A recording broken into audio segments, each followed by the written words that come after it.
Coach Mack Brown joins us this morning. Coach Brown, we appreciate you joining us. Thanks for coming in. Good morning, guys. How are you? Doing good. Coach, got to ask you, just out of the start, how are you enjoying being part of the media nowadays? With the Stampede, you got the podcast going on. What you thinking? Well, Bobby, I went over to the dark side when I left Texas and stayed with the media for 5 years, and I really appreciate what you do much more than before. It's every coach should go do a year with the media, because then you realize that you're not trying to get a guy fired. You're not trying to go get all these negative things. You're trying to find things that other people don't know. Yeah. And you're trying to give them some behind the scenes look to help them. But you don't get up every morning saying, what can I do to screw Sark? Yeah. And most coaches think he's after me, man, when you're really not. And I appreciated that. I've got so many friends in the media now, and it's more fun with me. We've got this podcast, the Stampede, and you and I've talked about that some with Bob Blue and Vince Young, and I can actually, for the first time in my life, say what I think. I don't have to coach speak. So it's people say, well, he's coach speak. Well, yeah, that's what I have to do, man. I got parents listening to me. I got high school coaches listening to me. I got recruits listening to me. I've got opponents listening to me. I got big boosters. So no, you're speaking to a group, and you have to be really, really careful how you handle it and what you say. And usually you're really mad when somebody asks you a bad question because you just got beat. I'm having fun. It's kind of a new chapter of my life. I'm not working for anybody. I'm working for myself. So I'm doing a lot of speaking, doing a lot of traveling. I have learned that if you play a lot of golf and do not practice, you do not get better. That's so true. I have learned that. So what I do is when I play more without practice, I hit more bad shots, the same ones that I repeat without practice. And Brett Buckman told me the other day, I said, I don't chip well. He said, how much do you practice chipping? I said, I don't. He said, well, you're a coach, man. You've had practice your whole life, and now you're refusing to practice. He said, if you'll go practice chipping about an hour a day, you'll get a lot better. I said, I don't have enough focus to chip for an hour a day. I can't do it. That's why those golfers are so special. Hey, Coach, by the way, great trophy case behind you, man. Everybody's jealous of that one. I'll tell you that. That looks like a PGA Tour player's trophy case. Coach, when you go out, like you were out at practice the other day, when you go out to a spring practice, obviously it's totally different than what wins football games on Saturdays, right? Between the lines, the execution, the penalties, the discipline play, all those things that go into it. What impresses you when you go out to a spring practice, when you say, okay, what could this team become? Jerry, before I answer that, I was having dinner with Terry Donahue when he retired at UCLA. And he and his wife, Andrea, and they're both gone now. We're sitting there with Sally and I think we were in the Shrine Bowl in San Francisco. And I love Terry. And Sally said, how's retirement? And you look like you're happy and nice and friendly. Mack loses a game. He didn't speak to anybody till Tuesday. He's miserable. And you just look like you handle it so well. She said, no, he's miserable. He just doesn't show it as much, but he's miserable. He doesn't speak to me till Tuesday. And I said, I got it. That's good. Thank you, Andrea. I appreciate that. And then she said, well, what do you do now? She said, he's wearing me out. He's moving pictures. He's moving furniture. He's running my house. He has nothing to do. So she said, here's what I did. And Sally, you got to do this for Mack when he retires. She said, get him an I Love Me room. Get him a room by himself where you move all of his little trophies and all of his little pictures and all of his memorabilia up and put it in a room and tell him you can do anything you want to with that room, but don't touch anything else in my house. So this is my I Love Me room, and I get to come up here and sit, and I get to do anything I want. And Sally will not. I come up and say, what do you think about this? I'm not touching that room. You don't touch my house. So that's what we've got. Hey, yes. Coach, I got to ask you this. So we're sitting here. You led Texas to a national championship in 2005 alongside Vince Young and all the guys, coaching staff, et cetera. You made another run at it a couple of years in a row, 08, 09. Texas is in that similarly situated way right now, in my opinion. He's got the talent. Steve Sarkisian does. He's made a couple of deep runs into the playoffs, semifinals, 2 years in a row. But this feels a little different, in my opinion, this year.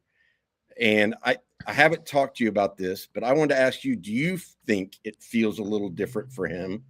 And if so, why? Because I've tried to articulate this to folks, but I'd love to hear your response. Yeah, and Bobby, I got rambling there and I didn't answer Jerry's question. So Jerry, let me answer it first, and then I'll get to that one. I go to practice, Jerry, and number one, I want to see levels of talent. You want to look at the receiver core and see, do they recruit the same type players? And then you want to look at the defensive line and say, do they look like an SEC defensive line? And then you want to watch the line drills. Can the offensive lineman handle the defensive lineman, or who are the guys that are going to be playmakers? Who changes the game? Mm-hmm. So do you look at just a group of running backs are okay, or do you walk out and I see Derek Cooper and I say, wow, who's 5? Who's that guy? He looks like a man. And then you see Coleman, and you see Coleman reach up and grab a ball with one hand, and you say, yep, he's fast, he's tall, he's a difference maker. And then he helps Wingo. He helps Mosley. He is going to make it where nobody can double team anybody in the secondary. So that changes what you do offensively. And then if you're good enough in the running game with the 3 new running backs, can you run the ball well enough to open it up for play action pass? Because then the safety test to come down. You can't double team Coleman. You've got Coleman and Wingo outside. They're fast. Then you can start throwing hitches, double moves, play actions where you get your explosive plays. I wanted to see the 2 new linebackers, Florida State and Pittsburgh transfers. I wanted to see the corner from Rutgers. You hear about them, but until you go see them, how does the Rutgers corner match up with the Auburn transfer receiver? Yep. In one-on-one drills? Who can cover? Because if you can cover, what about Smoke Matthews? What about Tyler Atkinson? What about those young ones? Can Tyler Atkinson be Colin Simmons at the same age? That's what I look for. And if I was a fan, that's what I would go see tomorrow. That's good. I go see guys. Yeah. Because they're not going to show any schemes tomorrow. Yeah. Yep. It's not going to be on TV, but there'll be opponents, people there that are watching with pad and pencil. Yeah. And they'll be doing what I'm doing. But that's what I would do. I would go see who is going to make a difference in this team.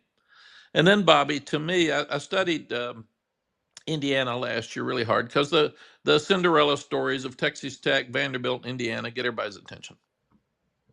Why did they get better? Well, one of the reasons was money, because you can buy players, but you've still got to buy the right ones. You got to evaluate the right ones, because a lot of people spending money aren't winning. So you still got to coach them. And what got my attention, and this is where I'm coming back to your question, Bobby, because I've looked really hard at it through our podcast and looking at Texas and Sark. Indiana had 1 turnover after the first game. They went 15 straight games without a turnover. That's really impossible. It's hard to do. It hadn't been done again since 2004. So that you got to do that. And now I like that Will Muschamp's coming back. He'll be really aggressive, so they'll probably force more turnovers. So if they can protect the ball better and force more turnovers, that's a big check mark in winning all the games. The second thing that really got my attention is Indiana rushed the ball for 206 yards a game. I think Texas had 152 or something. So they could run the ball, so they weren't going to have a bad day at quarterback. They weren't going to have sacks, because if you can run the ball, those defensive linemen can't get in a position to try to put moves on the offensive tackle and get there. They've got to stop the run. And Indiana did that with good, solid, tough players. And then your quarterback is not under pressure. Then your quarterback has time to throw to the receivers. And then you've got your linebackers and your safeties that are coming down to stop the run. So it opens up the receiver that they had, the great receiver that beats Penn State on the last second. And then the other one that I would say about the Texas team is Texas had, I think they were 128th in penalties or something. Indiana was second. Yep. Second. So change the penalties, run the ball better, create explosives because you're running the ball better, and it's easier to get explosives when you're running the ball and off play action because you got fewer people covering. You got less chance that you'll get a sack because he's got to stop the run first. Clean up the penalties and force more turnovers and take care of the ball. I asked Coach Royal one time, Coach, we were in this position where we were winning 10, 12 and couldn't get all of them. And when you're doing that, everybody says, well, you can't win the big one. Well, unless you win all of them, you're not winning a big one. Those are facts. Doesn't sound good. Coaches don't like it. Well, heck, I'm winning 11 and won all of them. We won all of them. And somebody asked me the other day, Texas, this feels like the year. I said, when in Texas football history has it not felt like the year? I was talking to Sark the other day, and I said, no, it's 4th and 1 in Austin, Texas, every day of the year. So don't think this is just the way. It's the pride, the passion, the love that this state has for college football. So I would say that when Coach Royal asked him, Coach, how do you win a national championship? He said, well, number one, it's really hard. At that time, it hadn't won it in 35 years. I think it's been won in 55 years now. So he said, you got to be really good. You got to be better than your rivals. He said, you got to stay healthy. You got to be lucky and probably win 3 tight games on the road that are going to come down to the end where you make a play or two. And he said that's how you win it all. It's really, really hard. And I asked Coach Brawls one time, he said, what kind of team do you have? And I said, I don't know, Coach. How do you know what kind of team you have? And he said, well, this was when we were playing 11. And I was the offensive coordinator at Oklahoma. Coach Brawls said, well, you need to be a lot better than 7 teams that you play. If you're a lot better than 7 teams, then you're going to play with top emotion on 4. But you can't play with that top emotion every week. You just can't do it. Yep. And you don't know why you can't do it. As a coach, you'd say, why can't you play 11 times? Can't you play 16 games? It's just 16 days. Well, it's just the mind doesn't work that way. Why do we have a different winner in golf every Sunday? Yeah. I mean, it's just it. So number one, is Texas better than, let's say, 7, 8 teams on their schedule? I would say yes. Number 2, you've got to have a great quarterback. I'm really impressed with how Arch handled all the stuff last year. I mean, he hasn't played. He's got a name that is heavy. Yeah. It puts a load on you, man. Yeah. And I mean, from every direction, it puts a load on you. Then he goes in his opening, really starting game to defending national champ Ohio State in one of the toughest places to play in the country. And they were lucky it was 11 o'clock. I've been there at 8 o'clock at night, and that's not fun. And they've had time to get drunk all day. So, I mean, it really wasn't fun. And then it nearly wins. Then gets banged up, has a young offensive team, but a real young offensive line, has a bunch of sacks, got pressure. And he never blamed anybody else. He never pouted. It's hard to be a leader unless you're winning. And now I see him leading. I'm out at practice, and one of the younger quarterbacks throws a deep ball to Coleman, and Coleman catches a touchdown. Arch sprints over and hugs Coleman and Wingo. A defensive guy makes a play. Arch sprints over and pats him on the head. Man, we got to have that. So I think Arch is that guy now, that it's his team. He's confident. All the things that were said about him last year that were unfair, number 1 draft pick, going to win the Heisman, that was way too early stuff because he hadn't proved it. Now he's proved it. He played well enough against Michigan, A&M. You can just put those check marks. He's in that group now. Is he going to win the Heisman? He's got to play well enough. His uncles and his granddad all went there, and none of them won it. It's really interesting. Every Manning quarterback has been involved in the Heisman in the top 5, and nobody's won it in that group, which is really interesting when we're talking about this one winning it. So I got to ask you, do you feel, you went out to practice a couple times. Jerry and I've been out there.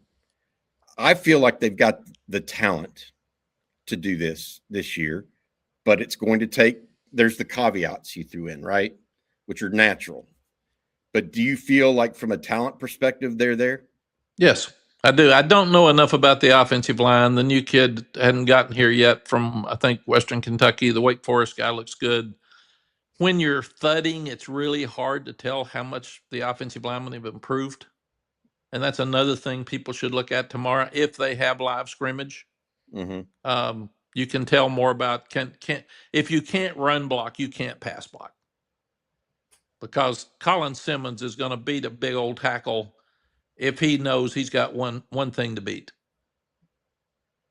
If that 360-pound guy's going to come off and hit him in the mouth or back up, then he's a slow blinker. Takes him longer to get there. But if you know it's a throw, they're going to have to chip Colin Simmons. And I heard Jerry a few minutes ago. I agree with who's the other pass rusher, because if you've only got one, they can stop him. If you got two, you got three, then they have to single block, and that if you're not having to chip a guy, it changes the game completely. And the other thing, Bobby, that's really different, and I've talked to Vince Young about this a lot, it's really different right now than it was when I was coaching, is Vince Young stood on that podium after the Michigan game and said, "We'll be back. We'll be back." And I'm saying, what are you doing? He said, "Coach, I want this team to know we're going to be back. We're going to stay in the same hotel. We're going to practice at the same place. We're going to win the national championship in the Rose Bowl." Well, our whole team was back. Yep. Arch has got 43 new players. Yep. And 3 of them won't even be here till June. So how do you get culture? They're nice kids. I've really been impressed with how smart they are, and they speak to you and they shake the hand. Arch, his press conference this week was unbelievable. I sit and listen to all those things because that's what I've done my whole life. But how do you pull together? Vince Young grew up with Casey Studdard. I mean, they were together every minute for 4 or 5 years. And Vince has talked about this so much with 43 new guys out of, and I think Sark's got 88. Half your team is new, and they don't know anybody. Yep. So in 15 days of spring practice and a few summer OTAs, how do you get that team to where they're one? How do you get everybody on the same page? You got to learn personalities in warp speed, Coach. You 43 new personalities. Well, and then you got a whole new coaching staff, or half of them. Yep. And it was really funny. And I've told some of the players this that I've talked to. Tony Dungy came and spoke to our team 2 years ago. And he said, and I love Tony Dungy. He's one of the best. He said to the team, the entire team, "Who in here wants to win a conference championship?" Everybody raise their hand. "Who in here wants to win a national championship?" Everybody in here raised their hand. He said, "Okay, we're the receivers. Receivers, raise your hand." They all raised their hand. He said, "All right, here's my scenario. We're going to tell you you will win the national championship at the University of North Carolina, but you're not going to catch a pass." And they went, "Ooh, ooh." Oh, yeah. He said, "Yeah." So where does it become team? Yep. We all say the right stuff about culture. We all say the right stuff about team. When does the team's performance become more important than my individual caveats? And the other thing that's happening now with agents is an agent's telling receivers, "You catch more balls, I'll get you more money." Mm-hmm. So it's the NFL with incentives. So I've gotta pulling ask- this thing together, Bobby, is so hard right now. Just getting everybody on the same page. Coach, so this brings out, me and Jerry talked about this prior to having you on. So you are one of the best recruiters I've ever been around and followed. Both Jerry and I agree with that. Absolutely tremendous. Could sell ice to Eskimos at times, Coach. Thank you. Good. Always told the truth. So if Eskimos didn't want the ice, I would just tell them the facts. I agree, but you were tremendous. Thank you. What does Mack Brown look like in the era of NIL if you were at Texas? What does that even look like? I think we'd have a chance to get some good players.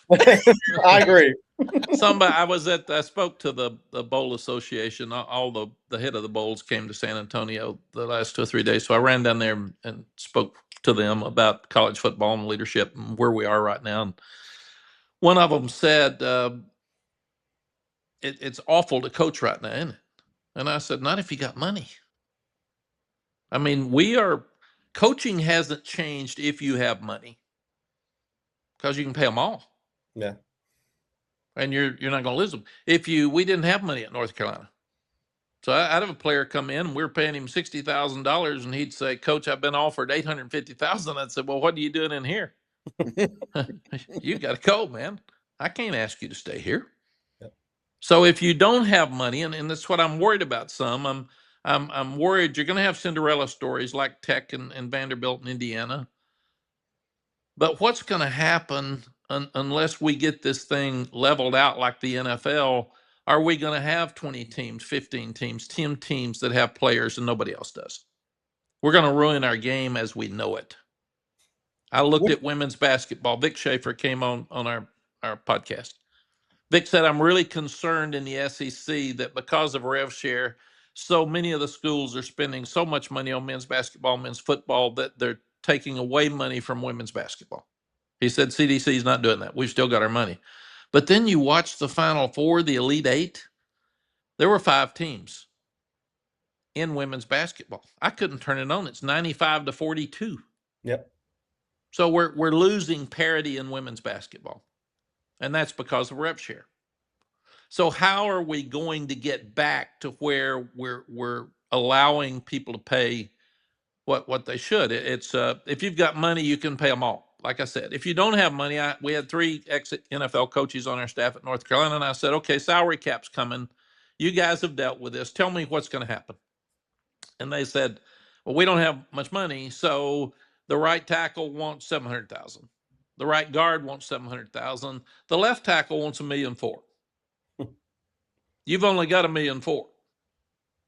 So do you keep the left tackle and lose the right guard and right tackle, or do you get rid of the left tackle and you come back and put your right tackle at left tackle and find you another right tackle? So for those that don't have money, they're really having trouble keeping them, and tampering's at an all-time high. And people are talking about transfer portal got to be fixed. Well, money's the reason kids are transferring, because their agent gets them to transfer. He makes more money because the kid's making more money. Yeah. So the agents encourage transfer, and I think there's a bunch of kids, maybe 40%, that don't even get a place to go when they get in the portal. So that's hurt us. And another thing that really hurt us is when the NCAA took away the 25 initials. And Jerry, you've handled this your whole life with recruiting. Yeah. When before you could only take 25 new faces. So that meant you had to keep, let's just say with 100, you had to keep 75, 80 guys on your team. Now, if I come in and I don't like my team, I can run off 70 and get me 70 new guys. That adds to the portal, that adds to tampering, and that hurts high school recruiting. Yeah. So we need to go back to the 25 initials. We need to go to 5 years of eligibility. We tried to get that done through the CFA 35 years ago. It just simplifies everything. And Charlie Baker I'm on that committee for the president. Charlie Baker is pushing hard to have an age limit.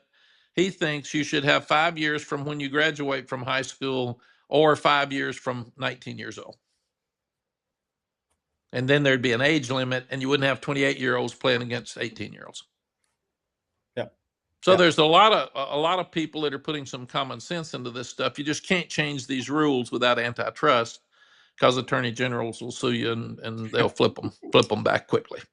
Hey, Coach, I got to tell you the funniest recruiting story covering you in Texas the years I did was Mike Coker at Galena Park called me, and he said, hey, Albert Hardy's going to commit to Texas. And I said, why? He said, he doesn't know. and apparently, and I've told this story on Coffee and Football before, apparently you dismantled Michigan and A&M in his mind with never saying a negative word about either program. That's a guy that's really good at recruiting. Albert's like, I don't even know. I don't know I'm committing to Texas, but I'm committing to Texas. That's what Mike Coker called and told me. I was cracking up. That's when somebody's good at recruiting, when you could dismantle Michigan and A&M without negative recruiting either one of them. Well, thank you, Jerry. You know what I always felt like? I wanted to look at Bobby Burton as a recruit and see if I'm him, where would I go? Yep. That's the guy I wanted to recruit because I figured, number one, he and the family are smart.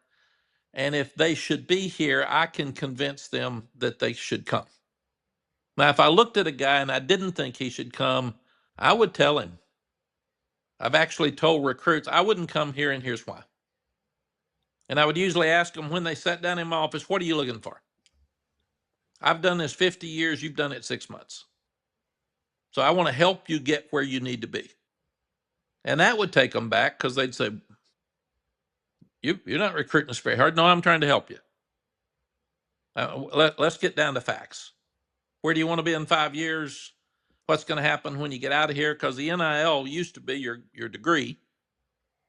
And I'm going to a Letterman's function this afternoon with 100 and something Letterman at Topgolf, and those guys all come back to Texas because they're special here. I practiced yesterday. I had 5 all-pro guys standing there with me, and they all come back because people know who they are. It matters here.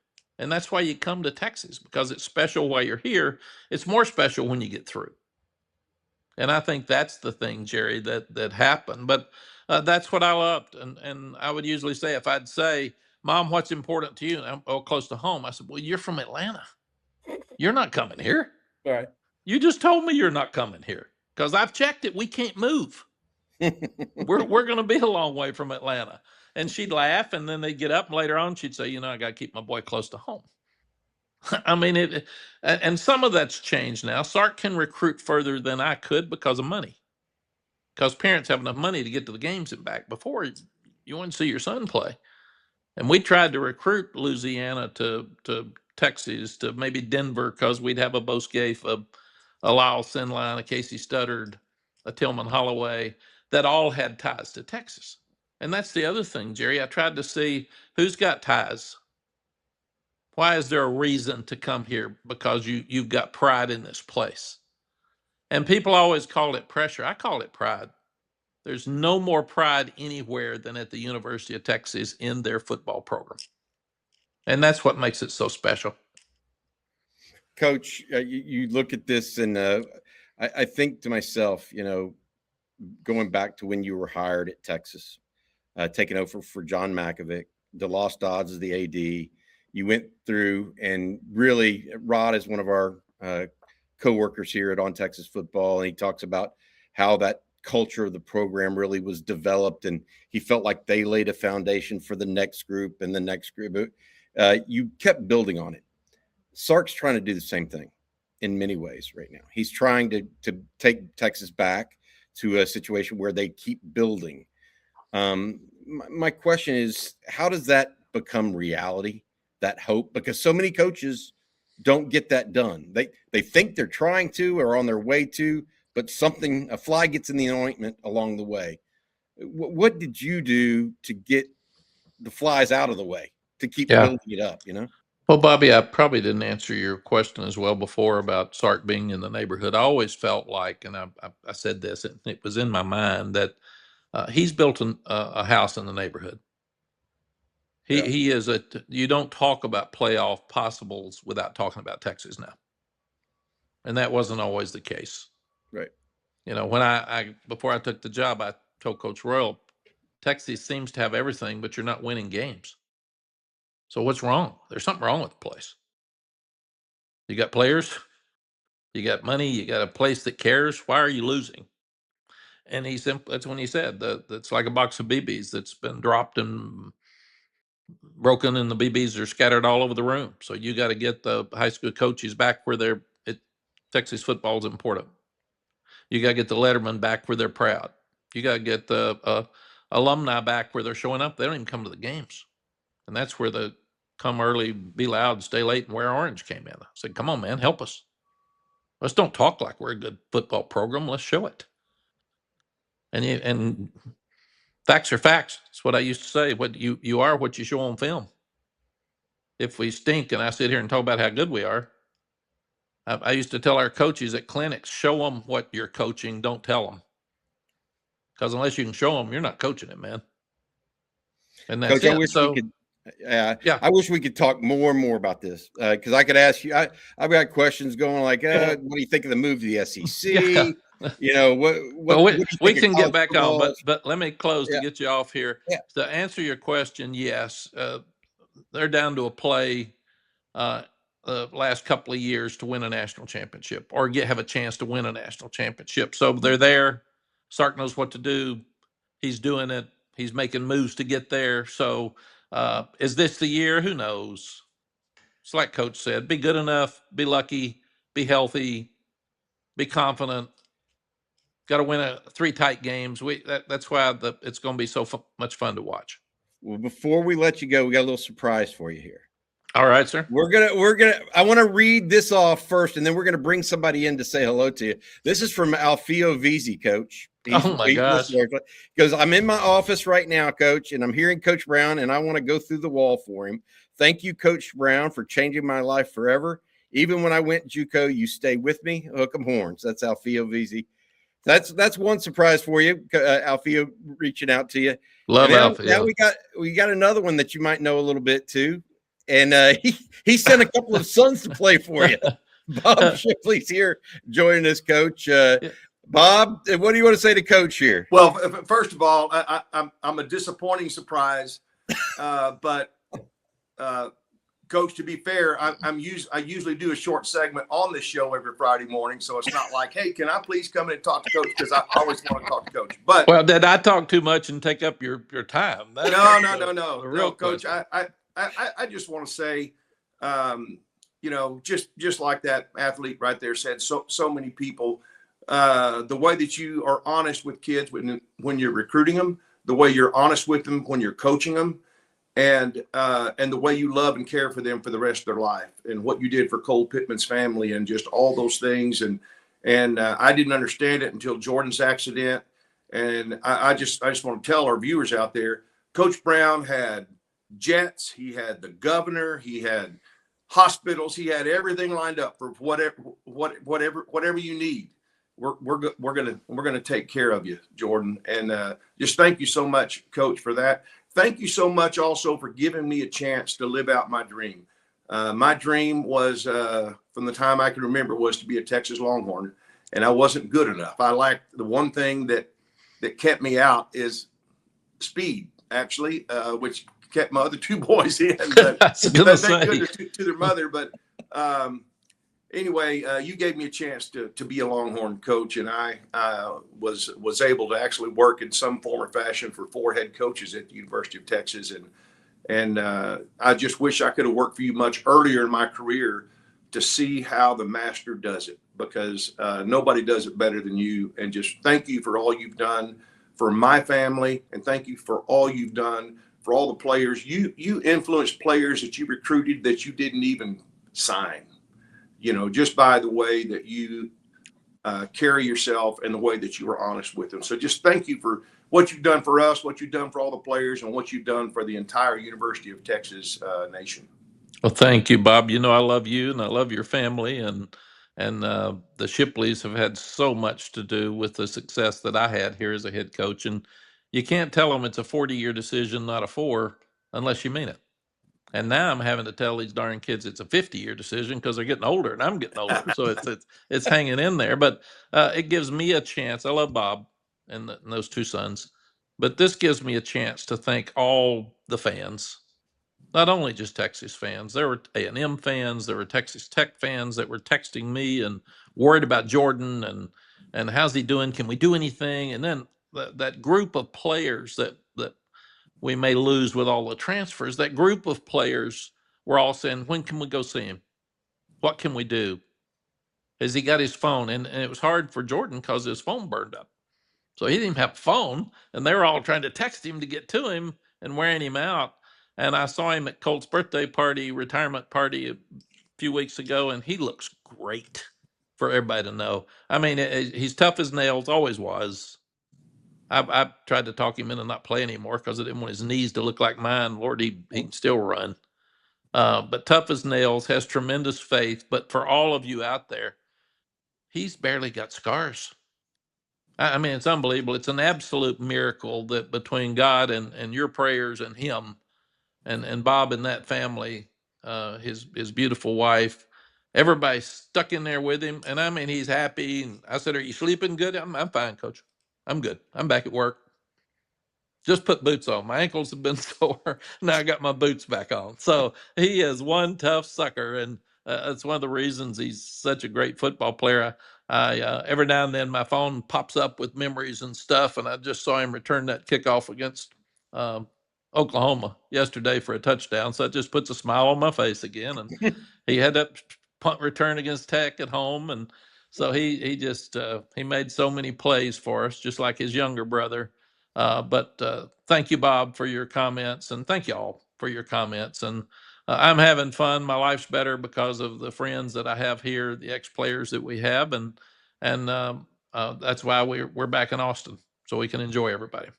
Coach, you've been so gracious with your time. Appreciate you very much.